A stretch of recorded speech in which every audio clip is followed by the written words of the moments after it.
अस्सलाम वालेकुम। It's 10:30 और मैं पहुंच गया हूँ।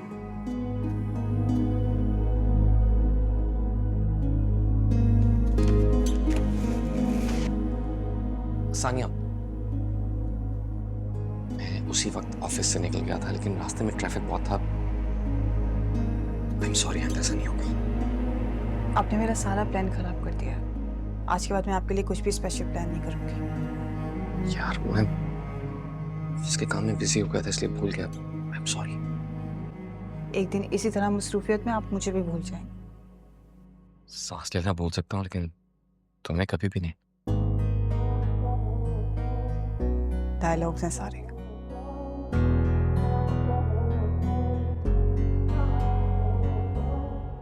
डायलॉग नहीं है, I mean it। तुम्हें अभी तक अंदाजा नहीं हुआ कि तुम मेरे लिए कितनी इंपॉर्टेंट हो। मेरी जिंदगी की सबसे बड़ी खुशी हो तुम, मेरा सुकून हो तुम।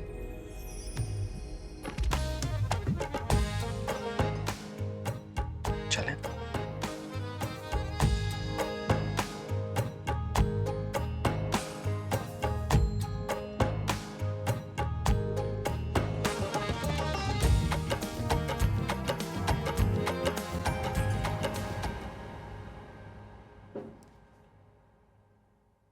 किरण, तुम इतना लेट आई हो? आप कहाँ से आ रही हैं? ये मेरे सवाल का जवाब नहीं था। खैर, मैं सुबह आई थी, अब कल चली जाऊंगी वापस। मैं भी ऑफिस में थी, बस वहीं लेट हो गया। अम्मी परेशान होती हैं। लड़कियों का रोज देर से घर आना अच्छी बात नहीं है। तुम अपने ऑफिस वालों से कहो ना कि तुम्हें जल्दी फ्री कर दिया करें। अच्छा, और मेरे तो अब्बू को ऑफिस है ना, मैं कहूंगी और वो मान जाएंगे। अरे आप कैसी बातें करती हैं ना। शुक्र करें कि जॉब मिल गई है मुझे। और वैसे भी जितनी भी जल्दी निकल जाओ, घर आते आते लेट हो ही जाता है। तो तुम कोई और सी जॉब ढूंढ लो ना, जो घर से करीब होगी।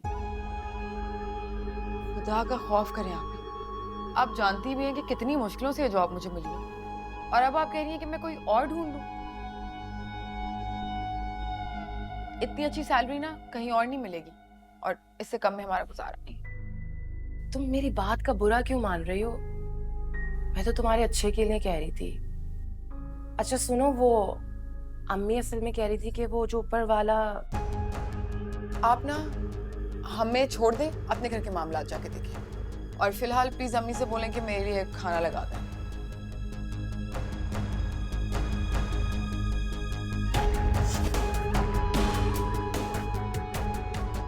अच्छा, प्लीज तुम मुझसे खफा ना हो। मैं अभी ऑफिस से निकल रहा हूँ और 5 मिनट में तुम्हारे पास पहुंच रहा हूँ।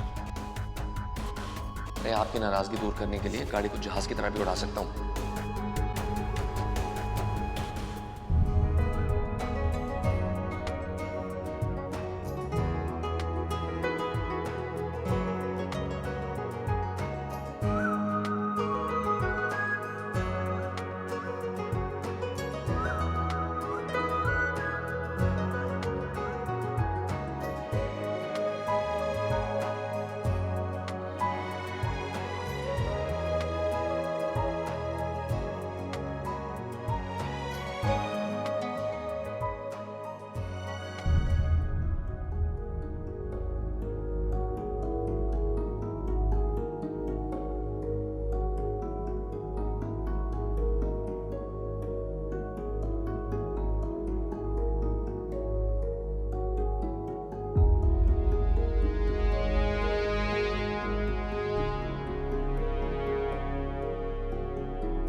इतने दिनों के बाद तुम खुद आई हो और सारा इल्जाम मुझे दे रही हो। हाँ, भाई मैं तो तुम्हारी शक्ल देखने को तरस गई हूँ। पहले तो तुम भूले भटके आ जाती थी, अब तुमने बिल्कुल ही आना छोड़ दिया है। हाँ, वो पहले वाली बात नहीं रही ना। अब तुम्हारा घर ना मेरी दोस्त का घर नहीं रहा सिर्फ।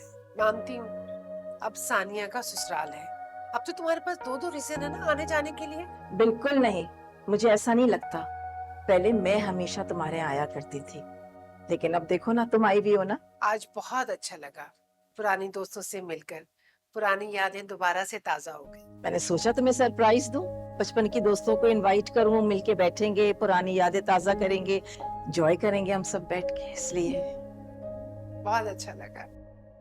चलो भाई, अब तो मुझे भी इजाजत दो, बहुत देर हो गई है। लाइबा मेरा वेट कर रही होगी। नहीं भाई, अभी क्यों जा रही हो? तुम इतने दिनों के बाद आई हो, थोड़ी देर तो बैठो मेरे पास। कल लाइबा को शॉपिंग पे लेके जाना है, उसने कुछ अपने डिजाइन दिखाने मुझे नए। क्या हुआ है? ये सुनकर तुम्हारे मुंह पे क्यों 12 बज गए? नहीं नहीं, कुछ नहीं, बस यूं ही। देखो, मुझे साफ साफ बताओ। क्या हो गया? इतना इमोशनल होने की क्या जरूरत है? मैं तो बस ये कह रही थी कि लाइबा के लिए तुमने जो लड़का पसंद किया है वो जरूर का बचपन का दोस्त है। हाँ तो बचपन की दोस्ती और बात होती है, बड़े होकर और बात होती है। इतने लोग बदल जाते हैं बड़े होकर।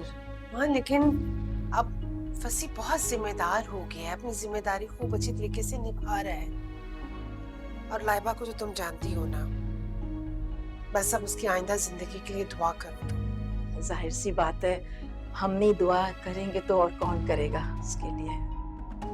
सही कह रही हो।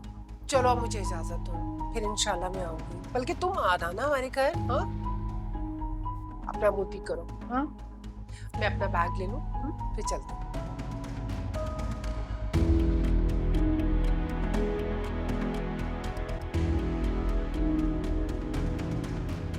मुझको रहता